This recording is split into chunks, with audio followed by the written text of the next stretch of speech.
திருக்காட்சி SR. தமிழன் வாயிலாக காண கிடைக்காத அற்புதமான பெரும் காட்சி. நம்ம அதை பார்த்து கொண்டிருக்கிறோம். அந்த கொப்பரை அதுல 3 டன் பசு நெய், 1000க்கு மேற்பட்ட மீட்டர் அளவுல காடா துணி, 4 கிலோ கற்பூரம். எப்படி எல்லாரும் பார்க்கணும் இல்லையா? பக்தர்களுடைய பிரார்த்தனை என்ன? மன தூய்மை பெற வேண்டும். நீண்ட நாள் நோயினால் பாதிக்கப்பட்டவங்க, பிரிந்த தம்பதிகள், குடும்ப பிரச்சனை, பொருளாதார பிரச்சனை, மன உளைச்சல், எல்லா பிரச்சனைக்கும் தீர்வு இந்த தீப தரிசனம். எல்லாம் வல்ல இறைவன் அண்ணாமலையார் இடத்துல வேண்டிக் கொள்வர்கள் பார்க்கிறோம். அந்த கிரிவல பாதையில பாத்தீங்கன்னா கரும்புல தொட்டில் கட்டி புத்திர பாக்கியம் பெற்றவர்கள் கிரிவலம் வந்து அந்த தொட்டிலுக்குள்ள குழந்தையை போட்டு சுத்தி வந்து தங்கள் நேர்த்தி கடனை செலுத்துகின்ற காட்சியை பார்க்கிறோம். அப்படி சுவாமிக்கு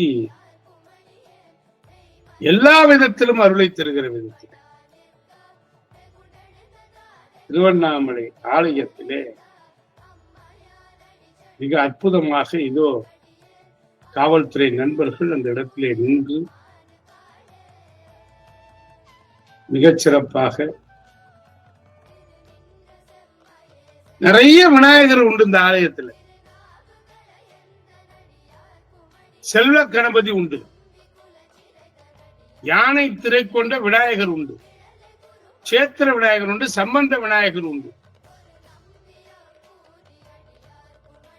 அப்படி ஒவ்வொரு இடத்துல இருக்கக்கூடிய விநாயகர். அல்லல் போம், வல்வினை போம், அன்னை வயிற்றில் பிறந்த தொல்லை போம், போகா துயரம் போல் நல்ல குணம் அதிகமாம், மாமதுரை அருணை கோபுரத்தில் மேவும் கணபதியை கைதொழுத கால் என்று சொல்லுவார்.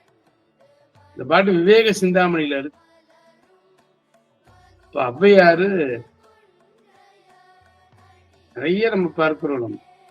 பிறவி எடுக்க காரணமாக இருக்கின்ற அன்னை வயிற்றில் பிறக்கும் தொல்லை விலகும். இந்த கணபதி வழிபாடு அது தனியாவே நம்ம நிறைய சொல்லலாம். இந்த அகண்ட கொப்பரை இங்க வரப்போகுது.